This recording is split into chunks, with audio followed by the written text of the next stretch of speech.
Are you or your students setting goals but finding it hard to reach them? SMART goals can help you turn those big dreams into real accomplishments.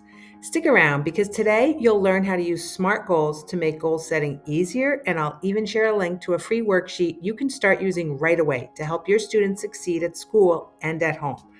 Hi, I'm Margaret, a pediatric physical therapist and mother of 6 from Your Therapy Source, here to provide you with ideas and resources to help children reach their full potential. You like my new look? I got this hat. Working smarter, not harder, then I don't have to put my logo on all my videos. So this is the new me for all the videos. And these videos are meant to be a conversation. So I'd love to hear your thoughts in the comments. Let's talk about how you're using SMART goals in your classroom or at home. So SMART goals are all about setting specific, measurable, attainable, relevant, and timely goals to make success more achievable. So let's go over each part and see how this framework works for students. First, the goal should be specific. You need a clear target, like saying, I want to improve my math grade from an 80 to a 90, instead of something vague like, I want to get good grades. When you're specific, you know exactly what you're working towards.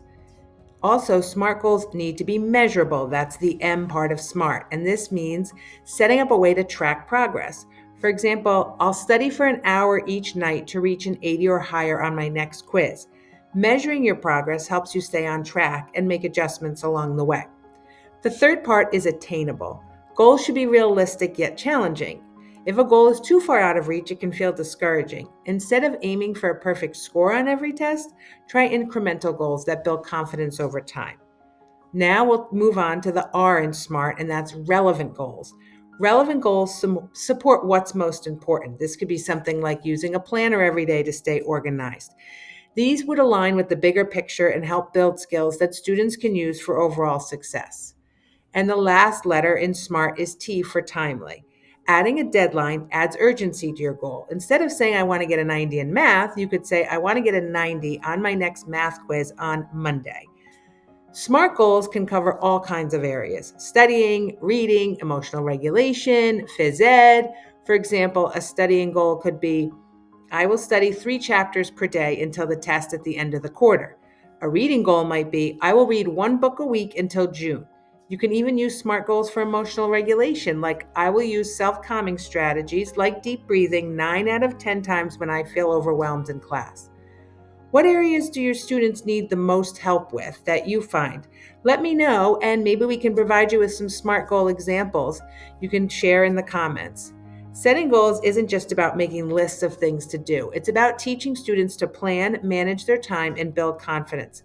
By setting SMART goals, you're helping them see how they can reach their dreams one step at a time. So if you're ready to try this out, I've created a free SMART goal setting worksheet that you can download and start using it today. It's a great tool for guiding students in crafting clear and actionable goals. You'll find the link in the comments. So I hope today's video inspires you to incorporate SMART goals in your classroom or at home. They're not just for students. We all benefit from setting clear and achievable goals. Don't forget to like this video, subscribe for more helpful resources, and share your own goal-setting tips in the comments. Let's keep this conversation going.